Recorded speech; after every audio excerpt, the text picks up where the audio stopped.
The summer of 1883 brought a merciless heat to the Arizona Territory. The wind carried dust instead of relief, and the sun hung above the desert like a burning furnace.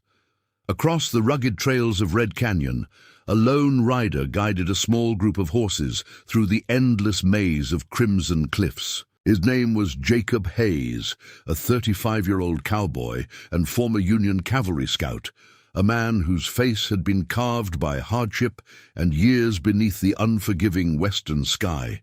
His weathered hat shaded tired eyes that had witnessed more sorrow than most men could bear. Years earlier, a deadly fever had stolen his wife and young son, leaving him with nothing except his horse, his honor, and the endless roads of the frontier.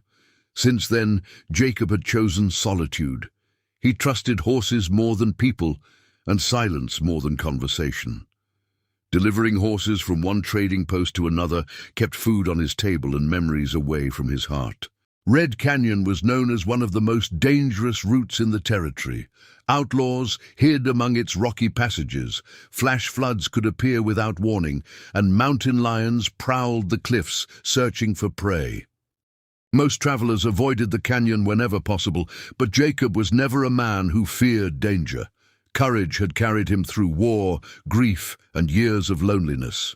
He pressed onward beneath the blazing sun, leading the horses carefully through the narrow trail, while sweat soaked through his faded shirt. The only sounds were the hoofbeats against stone and the distant cry of hawks circling high above the canyon walls. As the afternoon heat grew unbearable, Jacob suddenly heard something that made him pull sharply on the reins.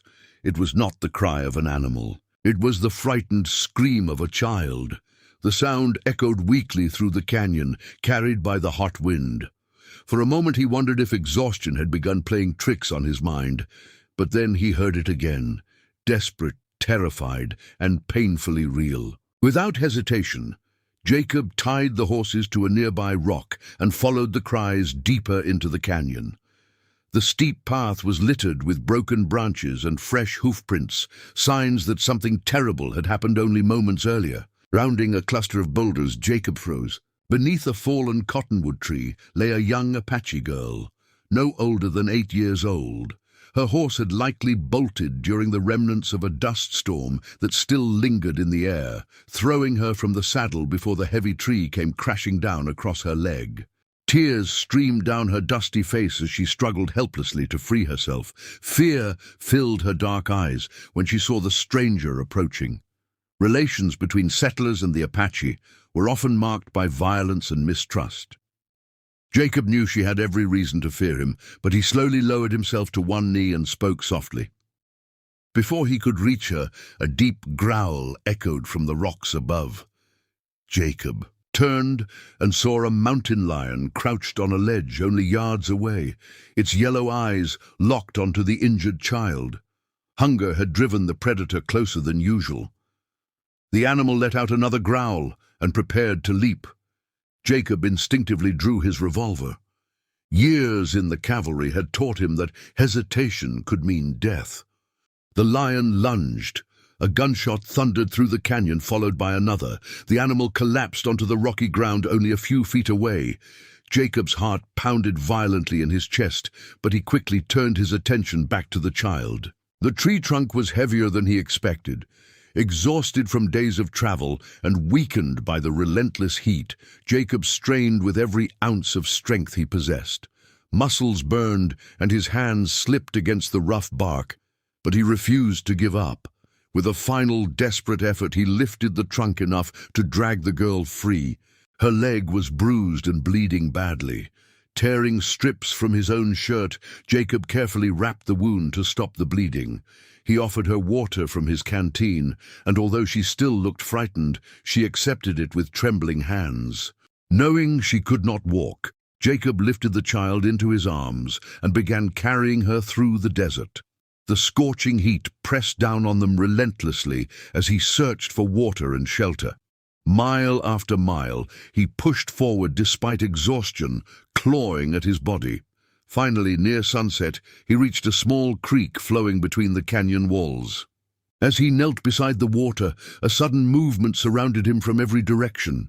Apache warriors emerged silently from the rocks with bows drawn and arrows aimed directly at his chest. Jacob slowly raised his hands, understanding that one wrong move could cost him his life. Before he could speak, the little girl cried out in her native language. Her frightened voice quickly turned urgent as she pointed at Jacob and explained what had happened. The warriors listened carefully.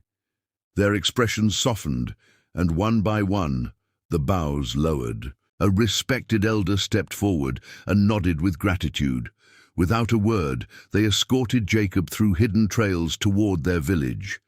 There, standing proudly among the warriors, was the girl's mother, Aiyana, a fierce Apache protector whose strength was matched only by the love she held for her daughter. And in that moment, Jacob Hayes realized that saving one child was about to change the course of his entire life. Aiyana stood silently at the entrance of the Apache village as the warriors led Jacob Hayes through the camp. Her daughter ran into her arms, tears streaming down her face, while excitedly explaining how the lone cowboy had saved her from the fallen tree and the hungry mountain lion.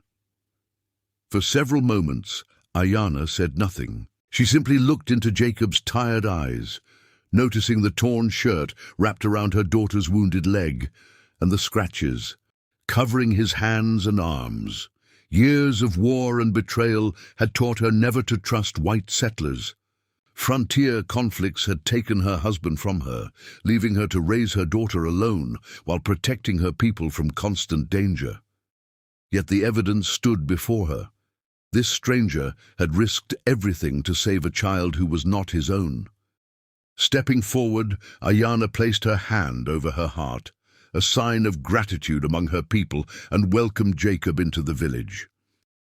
It was the first time in many years that an outsider had crossed the village boundary as a friend rather than an enemy. The Apache healers immediately began treating Jacob's wounds. They cleaned the cuts on his arms with medicinal herbs, wrapped his blistered hands, and cared for his exhausted horse that had faithfully waited outside the camp. Jacob remained in the village for several days because the long journey and the brutal desert heat had left him too weak to travel. During that time, he witnessed a side of Apache life he had never known. He watched families preparing meals together, children laughing as they played beneath ancient cottonwood trees, and elders teaching stories passed down through generations. The people he had once heard described as savage warriors welcomed him with respect and kindness. In return, Jacob repaired broken wagons, fixed damaged saddles, and helped build stronger fences around the horse pens. Every evening, he and Aiyana sat beside the campfire, speaking quietly beneath the endless western sky. They shared stories of the people they had loved and lost, realizing that grief had wounded both their worlds in the same way. As the weeks passed, trust slowly replaced fear. Aiyana admired Jacob's honesty and gentle nature, especially the way he treated every child in the village with patience and respect. Jacob, in turn, admired Aiyana's courage. She was not only a devoted mother, but also one of the tribe's fiercest protectors, respected by every warrior for her wisdom and fearless leadership.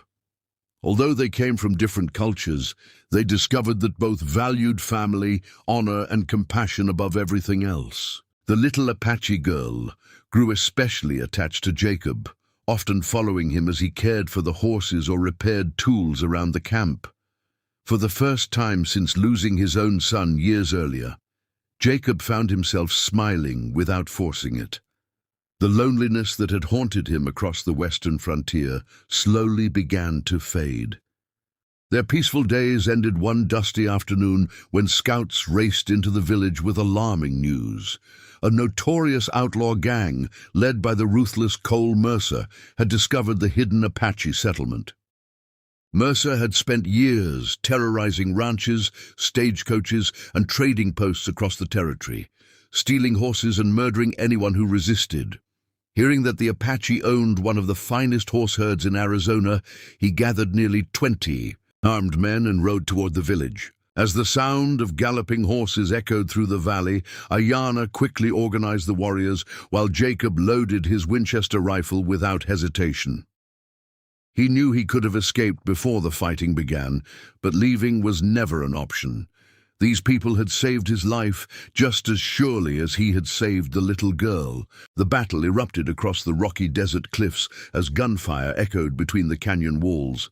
Outlaws charged into the valley, believing the Apache village would fall quickly, but they had badly underestimated its defenders. Hidden warriors released arrows from the cliffs, while others fought bravely on horseback. Jacob stood beside Aiyana, firing carefully to protect the women and children retreating toward safety. When Mercer attempted to capture the little girl as a hostage, Jacob rode directly into his path. The two men fought fiercely before Jacob finally disarmed the outlaw and knocked him from his horse. Seeing their leader defeated and surrounded by determined Apache warriors, the remaining outlaws fled into the desert, abandoning their stolen supplies and wounded companions. As silence returned to the valley, the village gathered around Jacob and Aiyana.